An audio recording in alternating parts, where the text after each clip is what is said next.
Hello, beautiful YouTubers. I am here with a bit of an art haul. I've been stockpiling for a little while over the summer, so I'm getting a bit more free time now. So let's crack everything open, see what I got. All of this stuff has come from all sorts of different places, so I'll drop whatever links I can for you below. But let's take a little look and see if you get inspired.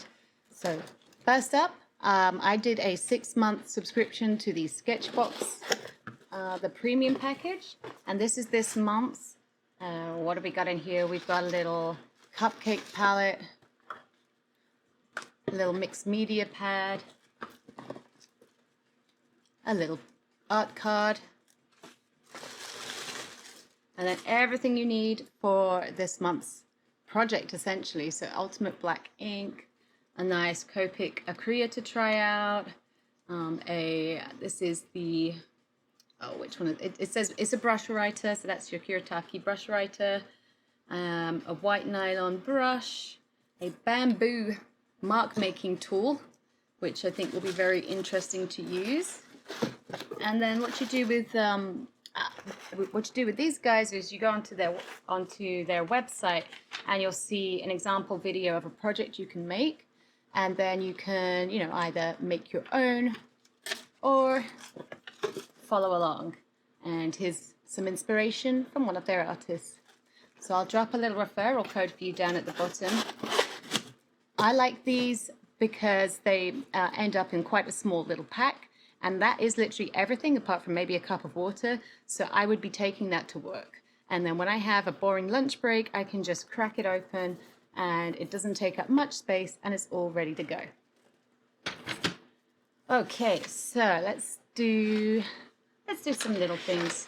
I picked myself up an empty watercolor palette because I have some loose watercolor tubes and some gouache tubes that I'm thinking I'm gonna put into one of these, because again, I'm trying to this year make everything more accessible and easier to use.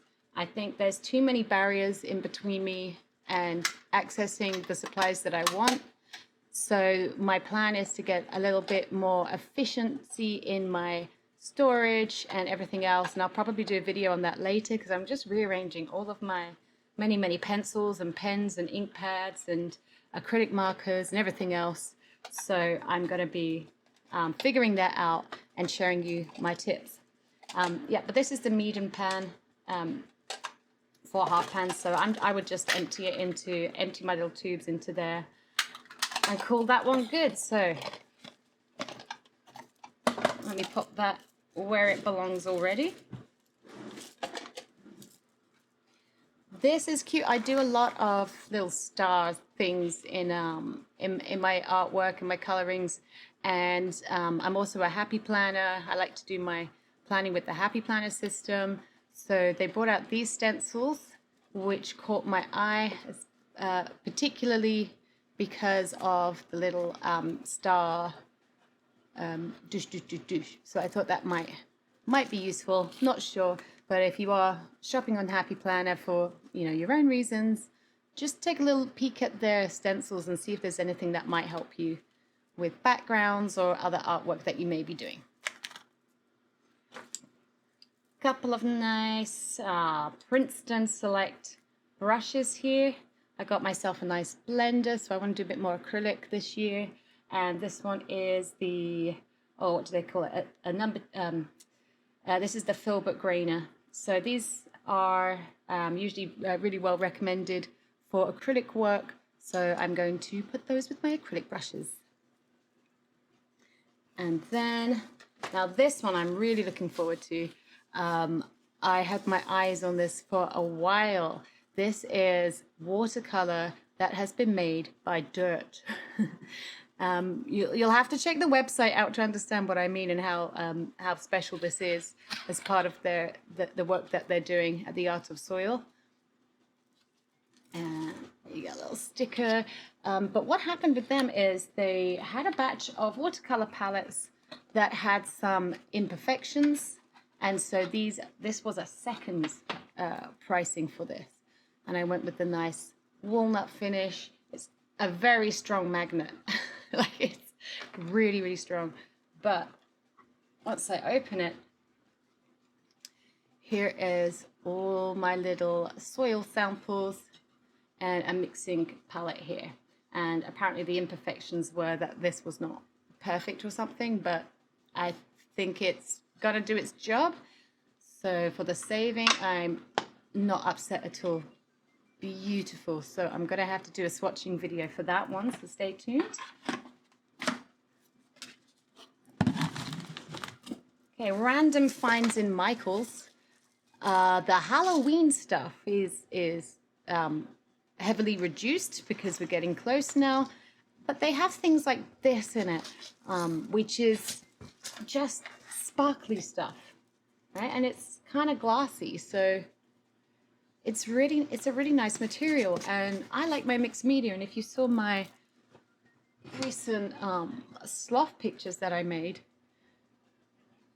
I did a live stream with over a few weekends with these, and I added some of the black stuff here to add some kind of rocks. So I find that yeah, if you are into mixed media and you're looking for interesting mediums and you know, findings, if you like, for your artwork, then keep an eye out for things like this. And it's huge. I don't think, you know, and it was a couple of dollars each. Like, this is, yeah, this, I'm gonna have a lot of fun with this. It's gonna add a nice little sparkle and something interesting to my work. Okay, let's get some non-fancy things out of the way. Again, I want to do more acrylic this year. So some gloss glazing liquid and some satin glazing liquid. I love the golden stuff, so that's why I have those. I think I did a Michael's order and had to boost up to get the free postage or something. But I also threw these in as well, which are the tiniest little drawing pads from Stonehenge. So great for colored pencils and in their different tones of paper. So I can kind of test them out. And again, if you saw this picture, that's actually what I used for, you know, I got two little faces onto one sheet of that for my color pencil here before I attached it to the artwork and then layered over the top. But yeah, I figured that these are a really nice way to try out the different tones, try out the Stonehenge paper, but also really handy for those little mixed media pieces where you do want some pencil work on there, but you don't necessarily want to chop up an entire huge sheet for just a little piece. Then we have from Derwent, and I went with the pastel shades pan set. So just to bring in some more pastel colors. I mean, they work nice on their own, but I kind of wanted to try these out. I haven't really tried any of their much of their watercolors, so I'm going to try these out and see how we get on. Let's do, yeah, so Sharpie Creative markers just to play, because, you know, they're really quite good value for money.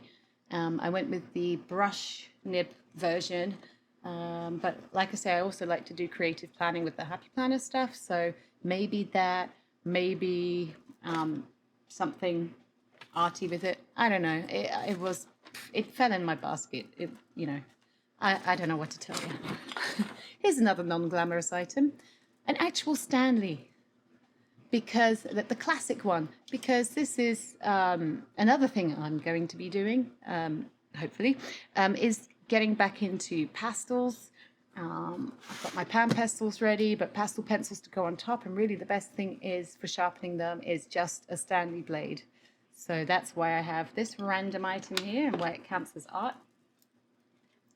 More watercolors. I've got the Paul Rubens watercolor set, which I've already swatched out. So lots and lots and lots of colors here. Probably too many yellows for me.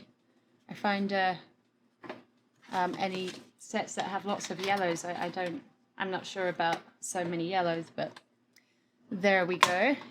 It's a big one.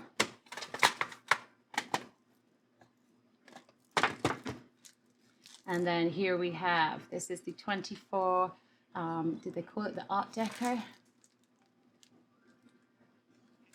I think it's the Art Deco set, but it is Japanese traditional paint.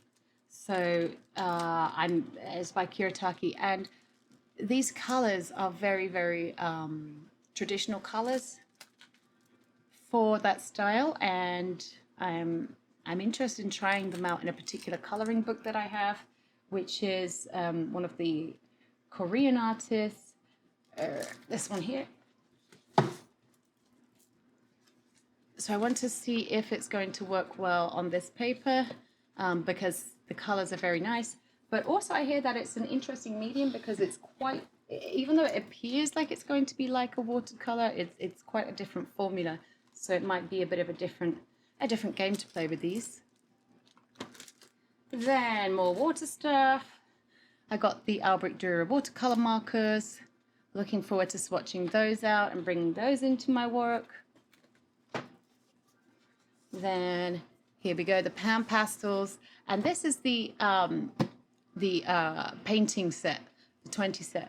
I have the portrait set, and those are the only colors I had, and the ones that I have used are really, really beautiful and work really well, and they make beautiful bases for pastels. So I want to get into more pastels, and so these will be a huge addition to my pan pastel collection.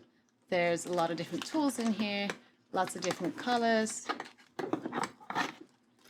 And I think if you don't get the portrait set like I did, if you start with this set, this is like the main colors. Oh, you can mix them as well, so you can actually mix your own colors.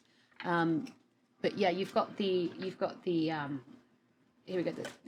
You've got 20 pure colors, and then they have different sets, which are the tints, which are lighter versions, the shades, which are darker versions, and the extra darks, which are even darker. So you could do it that way around if you want to collect the sets of pan pastels instead of individual colors. But I think that between this and the portrait set, I will probably just buy individual pans in the future if I find that I need special colors for anything.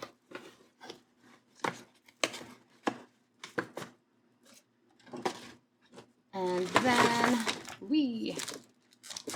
I didn't buy a bigger room though, did I? The Ohuhu acrylic markers. So I want to try these out. Let's have a look at these. I got a couple of things from Ohuhu. This is one of them. I'm just going to rip this. I had a coupon from where I had spent over a certain amount buying the Ohuhu alcohol markers. And I've just waited and waited until something new came along, and then it did.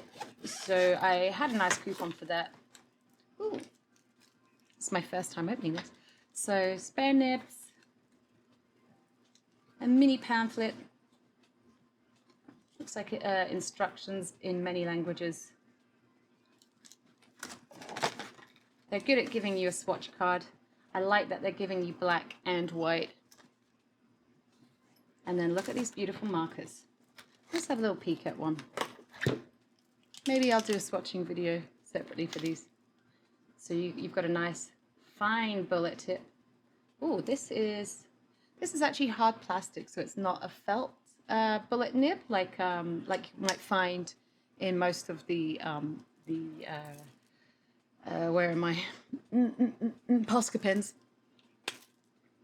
Oh, and then this one's more of like the felt chunkier nib. So you have a nice fine nib, and then you have a nice chunkier nib, and obviously you would shake them up and then pump, pump, pump until it starts flowing, and then it should be good. So I got a lot of things I could be swatching and playing with. And for storage, I bought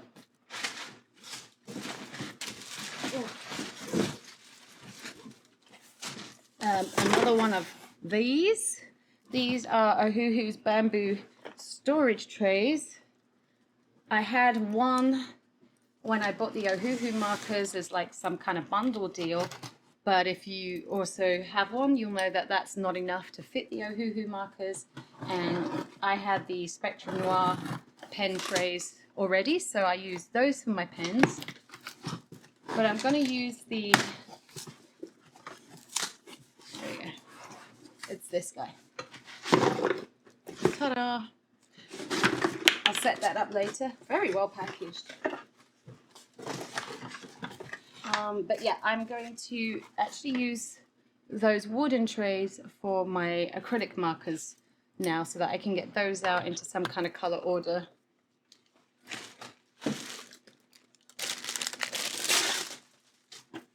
And then, again, their packaging is pretty. This is all boxes inside of boxes with Ohuhu. A nice, big, mixed media pad. So we'll see. We'll see how this works. Might be good. Who knows? Who knows? Sometimes you got to get what you got to get your free delivery or your bonus gifts and whatnot. So that's what you got to do. Okay, let me know if there's anything there that you want me to crack into first, anything you want me to show first. And yeah, have fun, make lots of art. And I'm going to now put these away. And finally, I've got some time to start using all of this hoarded stockpile stuff. Thank you and take care. Oh, one more thing just for the disclaimer.